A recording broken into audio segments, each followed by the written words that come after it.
More of a team player, I repeated, keeping my voice steady despite the tightness in my chest. My fists balled beneath the desk, fighting the urge to slam them down. Raymond Torres, my boss, lounged in his ergonomic chair, that infuriating grin plastered across his face. "Natalie, you're a powerhouse," he said, his tone almost too patronizing. "No one's denying that, but Briana, she just has a way with people. She makes everyone feel at ease. She's also easier to work with, and a lot more focused on the social side of things." And that was it, not my performance, not my track record, just the fact that I wasn't a fan of small talk in the break room. I'd been at Phoenix Analytics for 6 years, starting when I was 29, right out of grad school, eager to prove myself. At 35, I was the backbone of the New York office, landing multi-million-dollar contracts, optimizing systems, and cutting costs by over 30%. But somehow, I'd been passed over for a promotion in favor of someone who showed up late, left early, and laughed too loudly at every executive joke. I fixed my gaze on Raymond as he pretended to shuffle through paperwork, clearly waiting for me to nod and accept the rejection. Instead, I calmly reached into my satchel and pulled out a white envelope. "I understand," I said, placing it on the desk with quiet precision. "Thank you for being honest with me." Raymond raised an eyebrow. "What's this?" "My resignation. Effective in 2 weeks." The look on his face faltered. "Natalie, wait, hold on a minute. Let's not rush this." "It's not rushed," I cut in, my voice unwavering. "You're right, I am focused on results. That's why I'm leaving." What Raymond didn't know, what no one at the office had taken the time to realize, was that while I was helping push the firm's numbers up, I'd also been building something of my own. A consulting agency, fully funded, fully operational, and already profitable. I wasn't walking away in defeat, I was stepping into ownership. And as for Raymond's promotion decision, it was going to look downright laughable in the long run. As I walked out of his office, I could feel the eyes of everyone in the Manhattan office burning into me. Word spread fast on the 18th floor of Phoenix Analytics, and I had no doubt Briana was already mentally redecorating my old cubicle. But I kept my head high, walking back to my desk with calm resolve.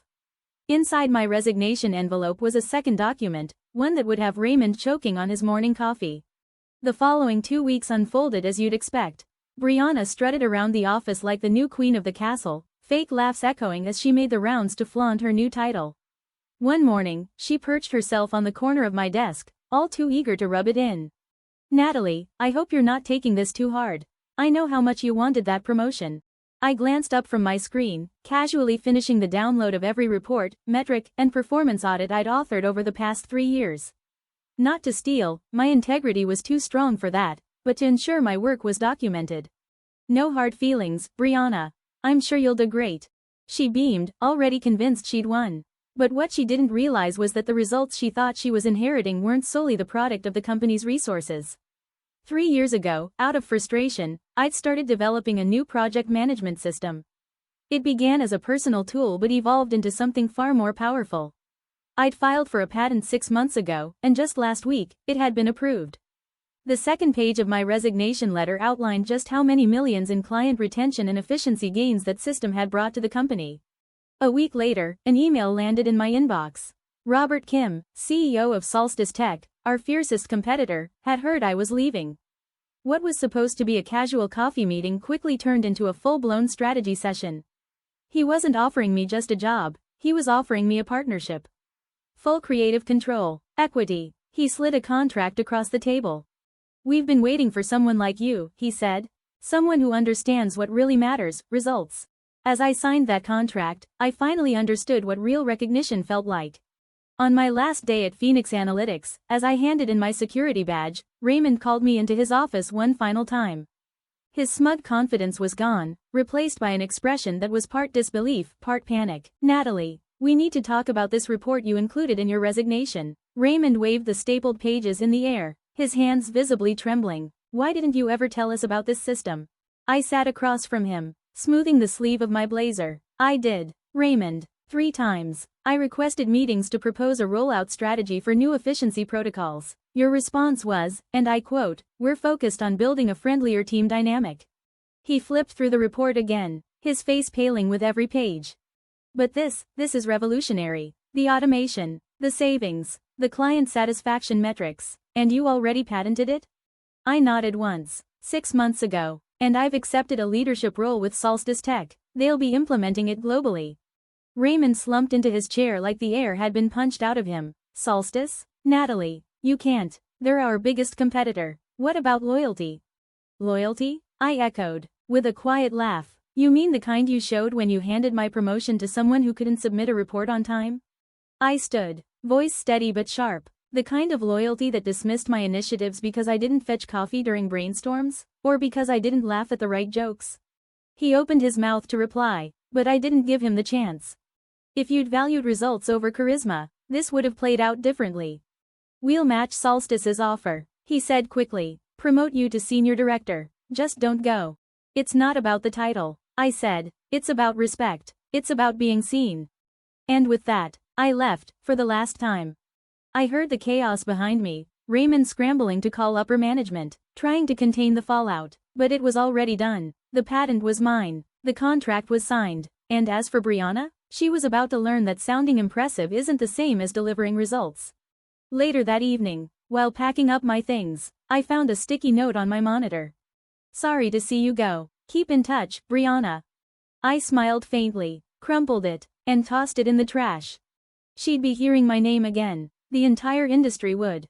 My first day at Solstice Tech was like stepping into another world. Gone were the gray cubicles and flickering lights. In their place, a corner office with sweeping views of the Hudson and a glass nameplate that read, Natalie Reyes, Director of Operational Strategy and Innovation.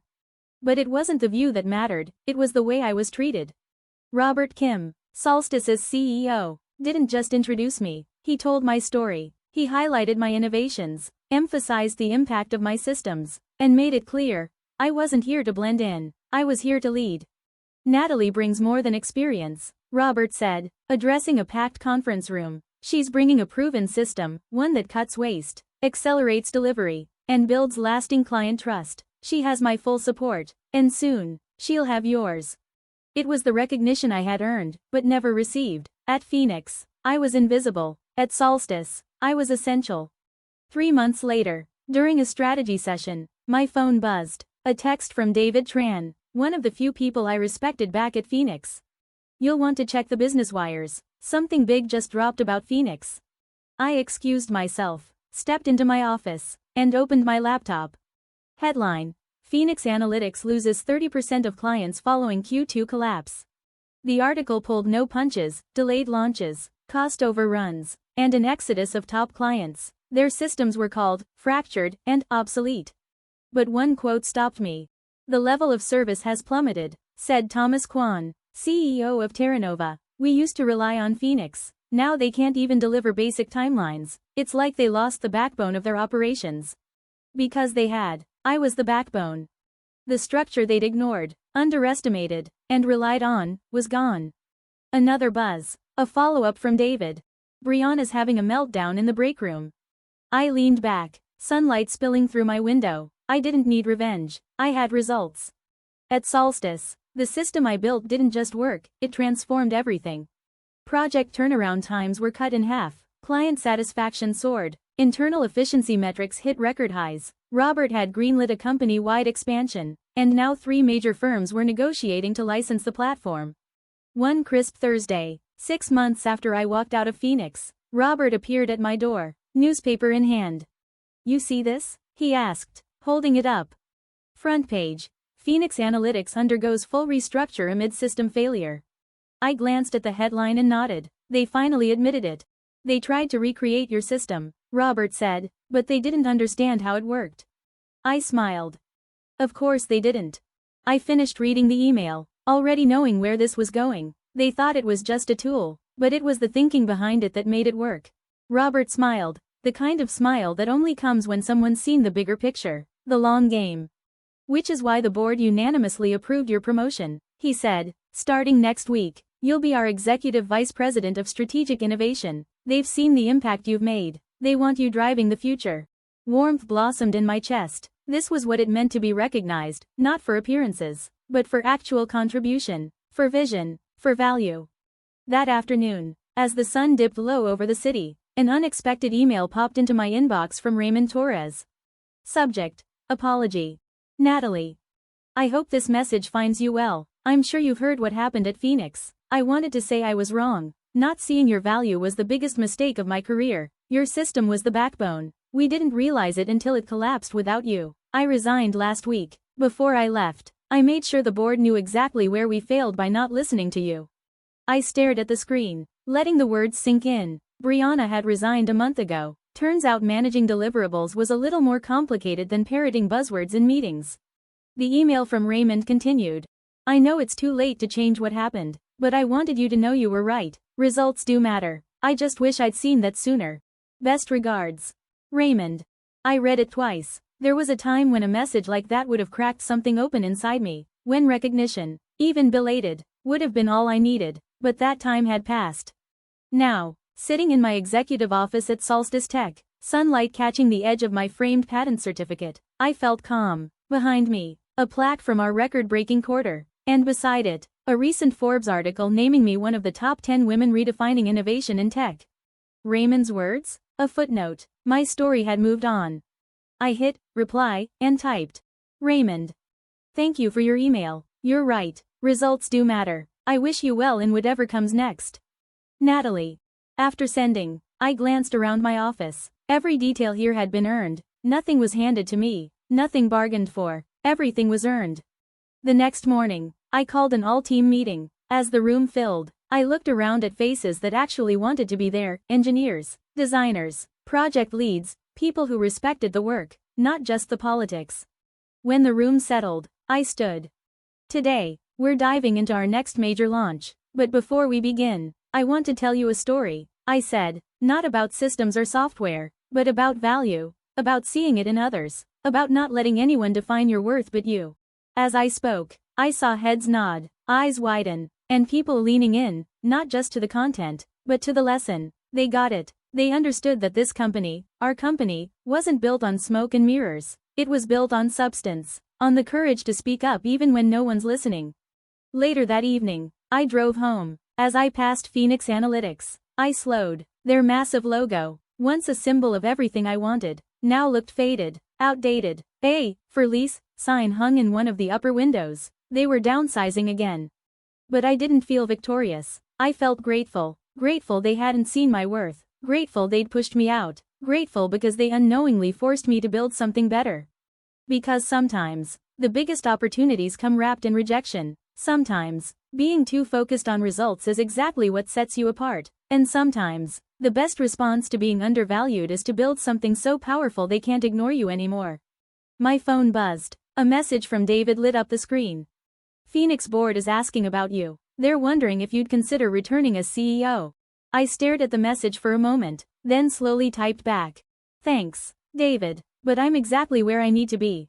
And I meant it, because real success isn't just about proving people wrong. It's about proving yourself right. It's about honoring your potential, even when no one else sees it. It's about refusing to shrink just to fit into someone else's vision.